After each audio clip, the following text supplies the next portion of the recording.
Welcome back to day 24, our final week of 30 days of daily play. I cannot believe it. Congratulations for making it this far, and hopefully you've been enjoying the watercolor explorations as much as I have. I know today is going to be a great one because we're swatching colors. So anytime you get a new palette, especially once you're familiar with the basics of watercolor, it can be really fun and helpful to swatch your colors. So swatching your colors is when you are literally just taking all the colors in your palette, mixing them with water, and putting them into little boxes or just directly on a piece of paper and highlighting in your pen what exactly the color is called. Now would be a good time, if you haven't, to actually rinse out your palette, use a wet piece of paper towel, rinse this out. I'm still comfortable with what I have here and being able to still swatch out all the colors in my palette. But if yours is looking quite full or quite messy and you don't know where any of the true colors are still lying, then I would recommend rinsing this out. And again, maybe you have a different palette like this, or maybe you have tubes of watercolor, but whatever you have in front of you, we're going to be swatching the amount of boxes that are on this page, and even making up some of our own. So we have 12 colors here. That's going to take up 3 rows. And then for the final row, we're going to mix our own colors and give them creative names. So I mentioned that the colors inside the palette that comes in the Daily Play art kit, you can see on the half pans here, they all come with names. These are standard names that you're going to see across all watercolor brands. So I find that, it can be helpful to first learn with like the true colors and then start making up your own. Okay. I'm just going to go from left to right here. So I'm starting with sap green and I'm bringing it up to a blank space in my palette, adding water, and then just bringing that directly to the page. Rinsing my brush completely, moving on to what's next in my palette, which is hooker's green, adding water. And now you know that when you go to paint something, like whether it's a flower or something with green in it, you know exactly what that color is going to look like. This is burnt umber, adding water so that it looks like that syrupy texture or color, sorry. Then next to that is Van Dyke brown. And remember, you don't want your colors to look opaque. You want to be able to see through them, to see the page through them. Yellow ochre, this is one of my favorite colors. Then I have a little bit of yellow on top of this one from our last painting. So I'm just taking a clean wet brush, tidying that up a little bit. Now I'm gonna use this color. This one's called Cerulean Blue. Pretty one for skies. We've already used cobalt blue, but it's like a darker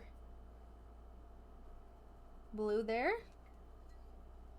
Then we have our cadmium red that we've been using for the past few days.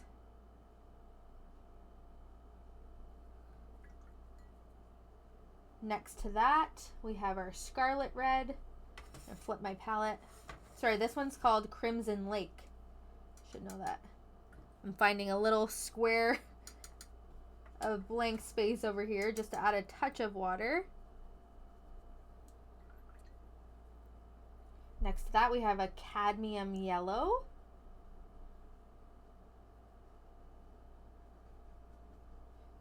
Next to it, we have a lemon yellow. A little bit of a lighter version. And then we have white. So I'm not going to swatch white.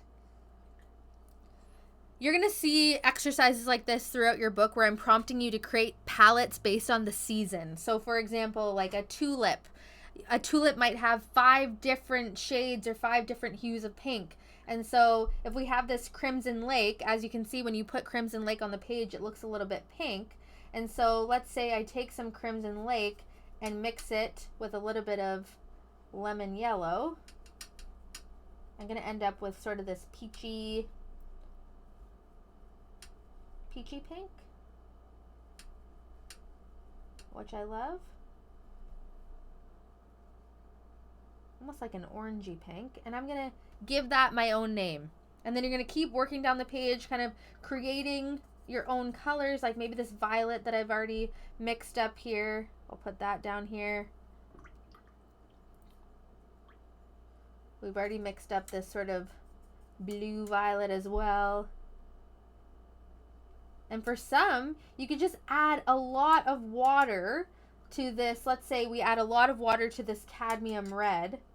So it's almost like a puddle. You tap off your paintbrush. And now you have this pale pink. So you're experimenting with the lightness and darkness of a color, which is its value.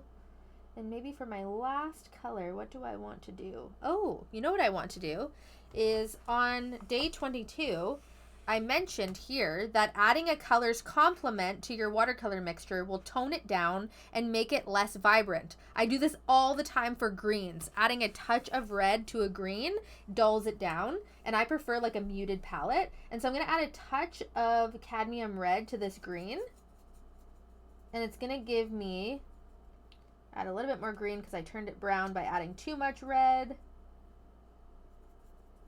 And it's going to give me a muted version of that first green we swatched. So see what difference that made? Again, this is going to be personal preference on how much you add. If that's a little bit too dull for you, you just add more of the base color and it would brighten up a little bit.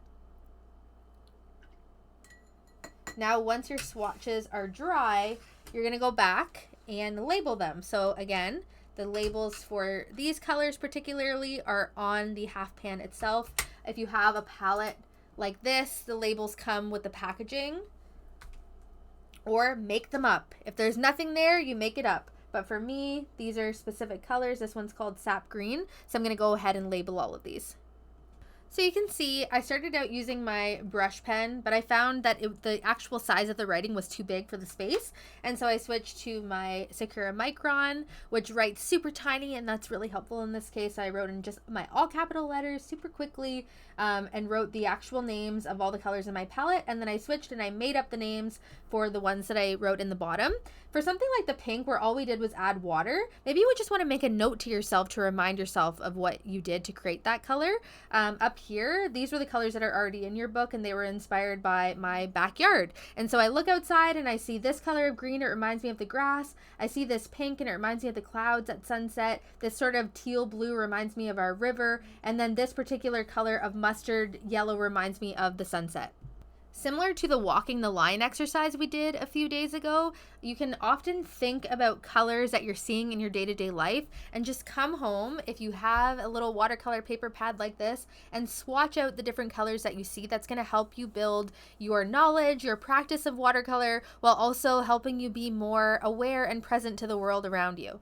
I keep a travel journal wherever we go, and one of the first things I do often is find the color palette of the place and just swatch them on the page. And that actually helps me keep the color palette of the page aligned to the colors that I'm seeing on our adventure. So in Scotland, you can see the colors are quite muted. And then in Provence, we add in some of those violets and yellows and blues. These were the colors that I was seeing when we got to Spain. And so you can see they're kind of reflected throughout. I use those little swatches. Actually, we're going to get into this exercise. This is line and wash in a couple days here. And here, these were the color swatches that I was seeing when we were in Portugal and Lisbon, and I just did some drawings on top. So we'll get into this in our next exercise. And I will see you tomorrow for day 25, introducing the line and wash technique.